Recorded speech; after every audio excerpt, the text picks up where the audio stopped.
নমস্কাৰ। বৰ্ণালীৰ বৰ্ণিল পৃষ্ঠালৈ আপোনালোক সকলোকে আদৰণি জনাইছোঁ। পাঠ কৰিব লৈছোঁ উদীয়মান কবি, গল্পকাৰ, যাত্ৰা ই-আলোচনীৰ সম্পাদক সন্মানীয় তাৰিণী ৰঞ্জন ডেকাৰ 2010 চনত জাফা প্ৰকাশন গুৱাহাটীৰ দ্বাৰা প্ৰকাশিত এজাক বৰষুণৰ বাবে গল্প সংকলনটিত সন্নিৱিষ্ট গল্প সুখৰ ঠিকনা। আহকচোন শুনো সুখৰ ঠিকনা। বৈবাহিক জীৱনত শতকৰা 95 জনেই সুখী নহয়। ক'ৰবাত পঢ়িবলৈ পোৱা এই সমীক্ষাটো মানি ল'বলৈ টান পাইছিল ঋতিকাই। কোনেও কাকো আচলতে সুখী কৰিব নোৱাৰে। সুখী হোৱাটো নিজৰ মনৰ কথা।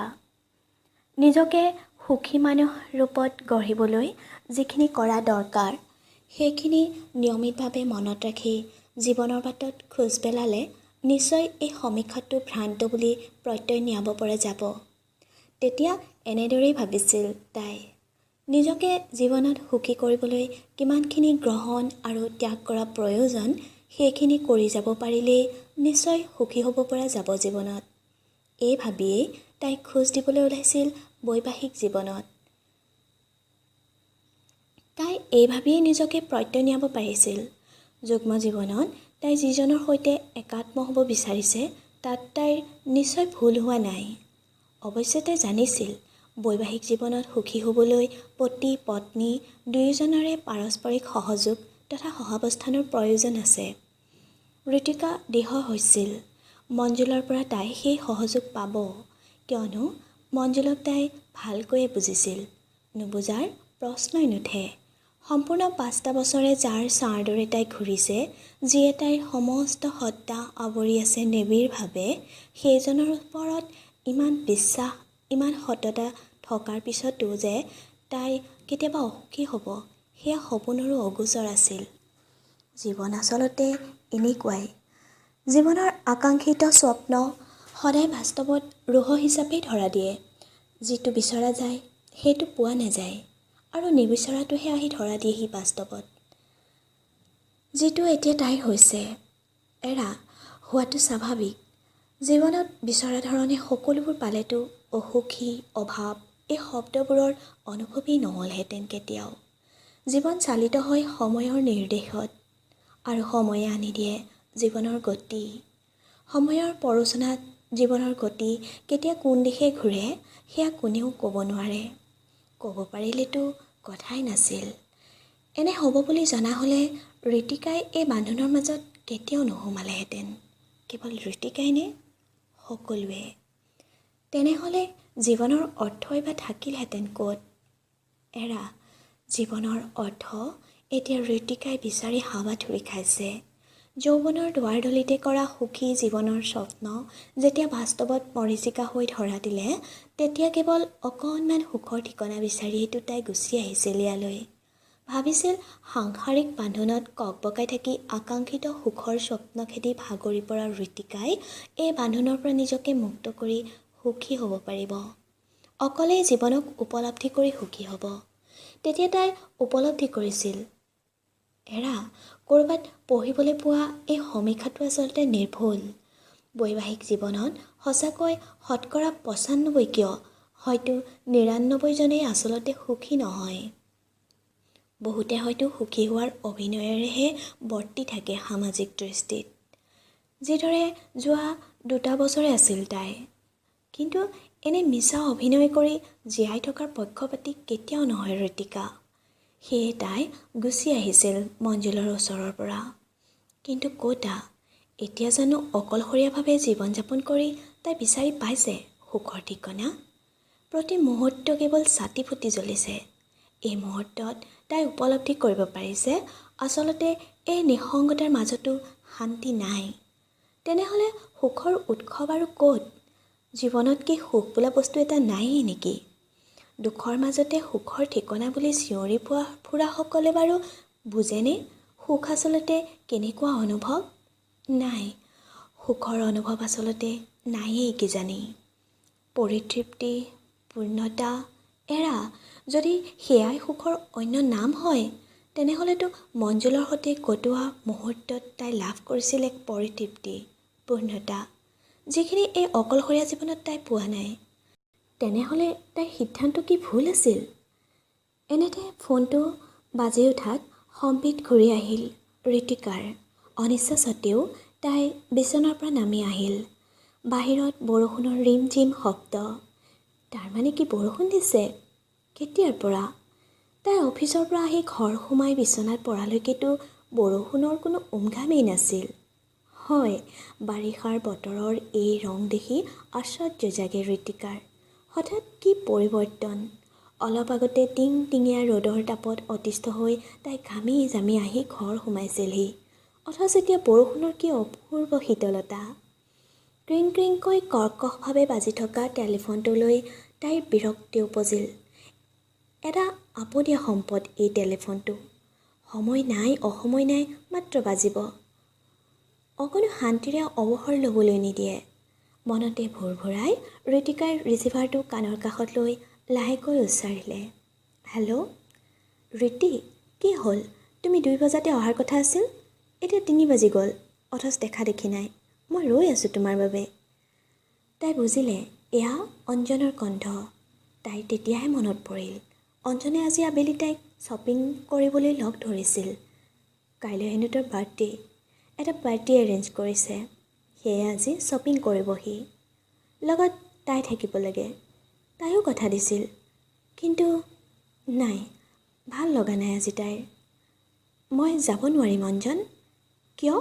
হঠাৎ কি হ'ল তোমাৰ? আশ্চৰ্যত চিঞৰি উঠিল অঞ্জন। মোৰ গাটো ভাল লগা নাই। অফিচৰ পৰা আহিয়ে বিচনাত পৰি আছোঁহি। তুমি কাৰোবাক লৈ যোৱা না প্লিজ। তাই শুষ্ক কণ্ঠেৰে কৈ উঠিল। কি হৈছে তোমাৰ? জ্বৰ? ডাক্তৰ হাজৰিকাক পঠিয়াই দিম নেকি? নে মই যাম এপাক? সুধিলে অঞ্জনে। নাই, নালাগে, এনেহে ভাল হ'ব। গাটো কিবা ভাল লগা নাই। তোমাৰ লেট হ'ব, অ'কে? এইবুলি তাইয়ে লাইন কাটি দিলে ফোনৰ। টেলিফোনটো থৈ আহি তাই বিচনাখনত বহিল। অঞ্জনৰ কথাই মনলৈ আহিল ঋতিকাৰ। এই অঞ্জন তাইৰ সহকৰ্মী। একে অফিচতে কাম কৰাৰ অজুহাততে তাইৰ অন্তৰংগতে গঢ়ি উঠিছে অঞ্জনৰ সৈতে। মঞ্জুলৰ ওচৰৰ পৰা গুচি অহাৰ পিছত অকলশৰীয়া ঋতিকাই কিবা এটা ব্যস্ততাৰ বাবে কাম এটা বিচাৰিছিল। তেনেকৈয়ে তাই কাম পাই গৈছিল দৈনিক কাকত এখনৰ ৰিচিপশ্যনিষ্ট হিচাপে। তাইৰ প্ৰতি অঞ্জনৰ আবদাৰবোৰ মাজে মাজে ঋতিকাক সন্দেহভূত কৰি তোলে। অবিবাহিত এই অঞ্জন বাৰু তাইৰ প্ৰতি দুৰ্বল হৈ পৰিছে নেকি? নহ'লে সি কিয় বাৰু এগৰাকী বিবাহিত নাৰীৰ লগত শ্বপিং, ৱাকিং, ডিনাৰ পৰ্যন্ত কৰিবলৈ ইমান আগ্ৰহী? অঞ্জনৰ বাবেই তাই প্ৰায়েই কোনোবা ৰেষ্টুৰেণ্টত বহি খাবলগীয়া হয়। প্ৰায়ে শৰাইঘাট উদ্যান বা শুক্ৰেশ্বৰ ঘাটত বহি পাৰ কৰি দিয়ে বহু আবেলি, অথবা শ্বপিং। অথচ তাই কিয় জানো সেই মুহূৰ্তত কোনো ৰোমাঞ্চকৰ অনুভৱ উপলব্ধি কৰিব নোৱাৰে। প্ৰতি সময় যে তাই এটা অব্যক্ত যন্ত্ৰণাত ছাতিপুতি জ্বলি থাকে। অথচ এদিন এই শ্বপিং, ৱাকিঙৰ বাবে অলপ সময় মঞ্জুলে তাইক দিব নোৱাৰাক লৈয়ে সিহঁতৰ মাজত সৃষ্টি হৈছিল মনোমালিন্যৰ। তাতেই তাই অসুখী বুলি মঞ্জুলক এৰি গুচি আহিছিল। কিন্তু আজি অঞ্জনৰ সৈতেতো তাই বহুত ঘূৰিছে, ফুৰিছে, তথাপিতো তাই জানো পাইছে সেই মঞ্জুলৰ ওচৰত নোপোৱা সুখৰ সন্ধান? নাই। তেন্তে এৰা তাইৰ ভুলেই হৈছে হয়তো। আৰু ভাবিব নোৱাৰে ঋতিকাই। আচলতে জীৱন মানে এক সমিধানহীন সাঁথৰ। সুখ দুখ এইবোৰ অবান্তৰ মাথো। খাই লৈ, উৰি পিন্ধি, কিবা এটা কৰি, নিজৰ ল'ৰা ছোৱালী বা আনৰ বাবে কিবা কৰি, মিলা মিছাৰে, বুজাপৰাৰে জীৱনত চলি যাব পৰাটোৱেই পূৰ্ণতা জীৱনৰ। তেন্তে কিয় হাবাথুৰি খায় মানুহে সুখৰ সন্ধানত? যাৰ বাবে আজি তাই মঞ্জুলৰ পৰা বহু নিলগত যাপন কৰিছেহি নিঃসংগ জীৱন। আৰু মঞ্জুল, সিওতো মানুহ। ঠিক তাইৰ দৰে সিওতো বিচাৰে অকণমান সুখৰ মুখ। তাই গুচি অহাত বাৰু সি সুখী হ'ব পাৰিছেনে? নহ'লে তাইৰ খবৰ এটাও কৰা নাই কিয় এই এবছৰে? নে এয়া অভিমান তাইৰ ওপৰত? হয়তো হয়, হয়তো নহয়। তেনেহ'লে তাই দিয়া ডাইভোৰ্চ ফৰ্মখনত সি ইমান দিনে চহী নকৰাৰ অৰ্থ কি? ঋতিকাৰ মনত পৰে প্ৰথম ডাইভৰ্চ বিচাৰি ফোন কৰাৰ দিনা কোৱা এষাৰ কথা। সি কৈছিল, ডাইভৰ্চ কিয় কৰিব লাগে? ডাইভৰ্চ নকৰিলে কি তুমি মোৰ পৰা মুক্তি নাপাম বুলি ভাবিছা নেকি? তুমি মোৰ সৈতে থাকি ভাল পোৱা নাই, অকলে থাকি তোমাৰ ভাল লাগিছে, কিবা এটা বিচাৰি পাইছা, থাকা। মই তোমাক জোৰ কৰি মোৰ ওচৰলৈ অনাৰ অধিকাৰ মোৰ নাই। তুমি তোমাৰ মতে থাকা, মই মোৰ মতে থাকোঁ, বাছ। ইয়াত ডাইভৰ্চৰ প্ৰশ্ন ক'ত? একো মতা নাছিল ঋতিকাই মঞ্জুলৰ কথাত। মতাৰ ৰাস্তাই নাছিল তাইৰ। মঞ্জুলে পুনৰ কৈ গৈছিল, আৰু কি জানা, সম্বন্ধ এবিধ কাঁচৰ বাচন নহয় যে ইচ্ছা কৰিলে ভাঙি পেলাব পাৰি। সম্বন্ধ থাকিব, কেৱল এখন কাগজে এটা সম্বন্ধ শেষ কৰিব নোৱাৰে।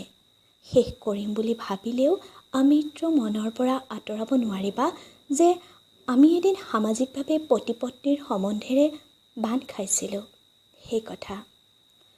মঞ্জুলৰ কথাবোৰ সেইদিনা ঋতিকাৰ হৃদয় চুব পৰা নাছিল। মঞ্জুলৰ প্ৰতি জাগি উঠা তীব্ৰ অভিমানে, অভিযোগে তাইক পুতি পেলাইছিল। কিন্তু আজি তাইক বাৰুকৈয়ে চুই গৈছে তাৰ কথাবোৰে।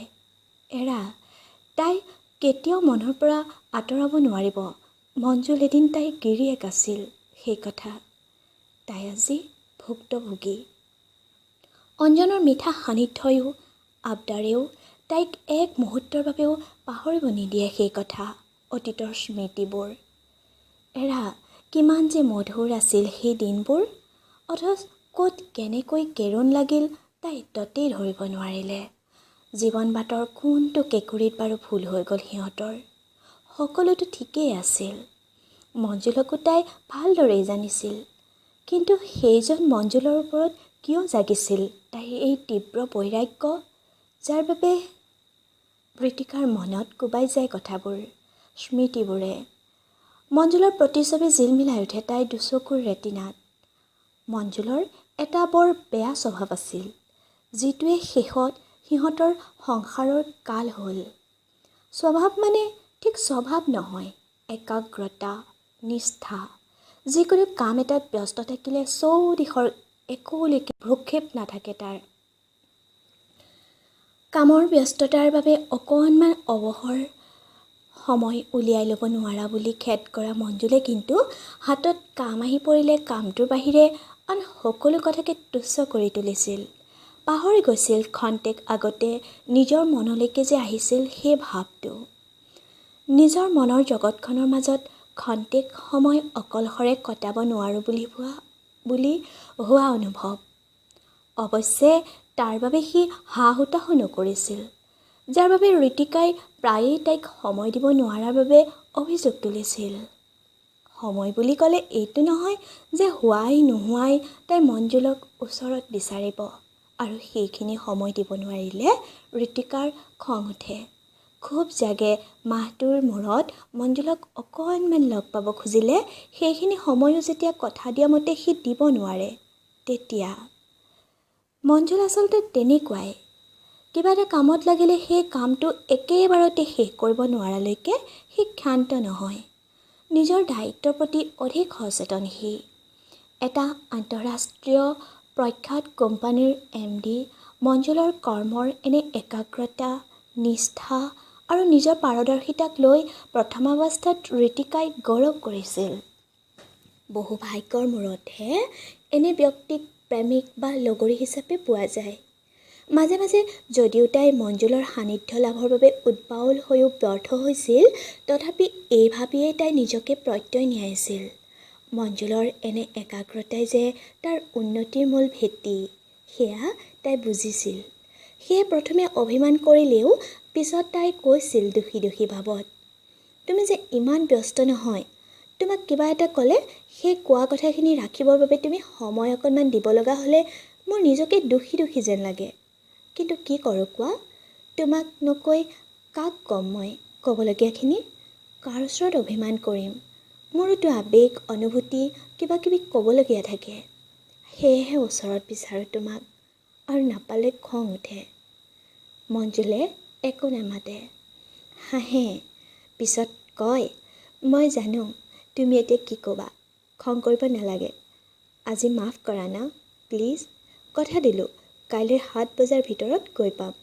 7 বজাৰ ভিতৰত বুলি কৈছোঁ, কিন্তু ঘড়ীৰ কাটাই হাতৰ ঘৰ চোৱাৰ আগলৈকে তুমি একো নাভাবিবা। ঠিক 7 বজাত। আৰু ভাবিবা মই গৈ পাম বুলি। যদি ফেইল কৰোঁ, ঠিক 8 বজাৰ পৰা মোক গালি পাৰিবা, হ'ব? অথচ আকৌ সেই পুনৰাবৃত্তি। ঠিক সময়ত গৈ নাপায় মঞ্জুল। তাই ভাগৰি পৰে ৰৈ ৰৈ। আকৌ ফোন, কামৰ ব্যস্ততাৰ কথা, সেই একেবোৰেই। তথাপি তাই ভাল পাইছিল মঞ্জুলক, তাৰ একাগ্ৰতা আৰু কৰ্মনিষ্ঠতাক, আৰু তেনেকৈয়ে তাই আবদ্ধ হৈ পৰিছিল তাৰ সৈতে বিবাহ বান্ধোনত। মঞ্জুলে বিচৰাখিনিৰ লগত তাইৰ ইচ্ছাক এক কৰি দিয়াৰ প্ৰয়াস কৰিছিল। মনত হাজাৰ স্বপ্ন মঞ্জুলক সুখী কৰাৰ, নিজেও সুখী হোৱাৰ। এৰা কৃপণালি কৰা নাছিল তাই কেতিয়াও। কিন্তু কিমান দিন বাৰু ধৰি ৰাখিব পাৰে এজন মানুহে সহ্যৰ সীমা? তাই ভাবিছিল মঞ্জুলে তাইৰ দুবাহুৰ মৰমৰ মাজত থাকি তাইক সুখী কৰি তুলিব, মানসিক কিম্বা দৈহিক দুয়োভাৱেই। মানসিকভাৱে তাই মঞ্জুলৰ প্ৰেম ঠিকমতে পাইছিল, কিন্তু দৈহিকভাৱে সেই একেই পূৰ্বৰ আখৰা। অফিচৰ কামৰ ব্যস্ততাত তাইক অকণ দৈহিক সান্নিধ্য দিব নোৱাৰে মঞ্জুলে। তাইৰ ৰুচি অভিৰুচিৰ প্ৰতি অনীহা প্ৰকাশ কৰে। তাই বিচাৰিছিল মঞ্জুলে অন্ততঃ মাহটোৰ 2-এটা দিন তাইৰ সৈতে কটাওক। ক'ৰবাত ফুৰিবলৈ, শ্বপিঙলৈ অথবা পাৰ্টিলৈ গৈ দুয়ো এনজয় কৰক। কিয়নো জীৱন মানেইতো উপভোগৰ প্ৰৱণতা। জীৱনটোনো থাকে কিমান দিন? এয়া আছিল ধাৰণা। কিন্তু মঞ্জুলে সেইখিনি সময়ো দিব পৰা নাছিল তাইক। তাৰ বাবে ক্ষুণ্ণ হৈছিল ঋত্বিকা। প্ৰথমে সহজভাৱেই ল'বলৈ চেষ্টা কৰিছিল, কিন্তু সহ্যৰ এটা সীমা থাকে। এদিন সেই সীমাই নদীৰ বানে বিপদসীমা অতিক্ৰম কৰি মথাউৰি ভাঙি বৈ যোৱাৰ দৰে বৈ গৈছিল হুৰ হুৰকৈ। আৰু তেতিয়াই তাইৰ জীৱনৰ ছন্দও সলনি হৈ গৈছিল। সেই দিনটোৰ কথা মনত পৰিলে আজিও ঋত্বিকা কঁপি উঠে, হয়তো অনুশোচনাত। সামান্য এটা কাজিয়াতে বাৰু তাই এনেকৈ গুচি অহাৰ সিদ্ধান্ত ল'ব লাগেনে? ইমানতো হোৱা নাছিল সেইদিনা। মাত্ৰ অলপ কাজিয়া, বাছ। তাইৰ মনলৈ আহে সেই দিনটোৰ সকলোবোৰ ঘটনা। সেইদিনা তাইৰ বান্ধৱী নন্দিতাৰ ল'ৰাটোৰ জন্মদিনৰ পাৰ্টি আছিল। তাই সিহঁত দুয়োজনকে মাতি পঠিয়াইছিল। আগতে বহুবাৰ মাতিও নিব পৰা নাছিল সিহঁতক। তাৰ বাবে ঋতিকাৰ ওচৰত অভিযোগ তুলিছিল নন্দিতাই প্ৰায়ে। সেয়ে তাই এইবাৰ যাম বুলিয়ে কথা দিছিল। মঞ্জুলকো কৈছিল। সিও কথা দিছিল সঠিক সময়ত অফিচৰ পৰা অহাৰ। কিন্তু যাবলৈ সাজু হৈ ৰৈ ভাৰাক্ৰান্ত হৈ পৰিছিল সেইদিনা ঋতিকা।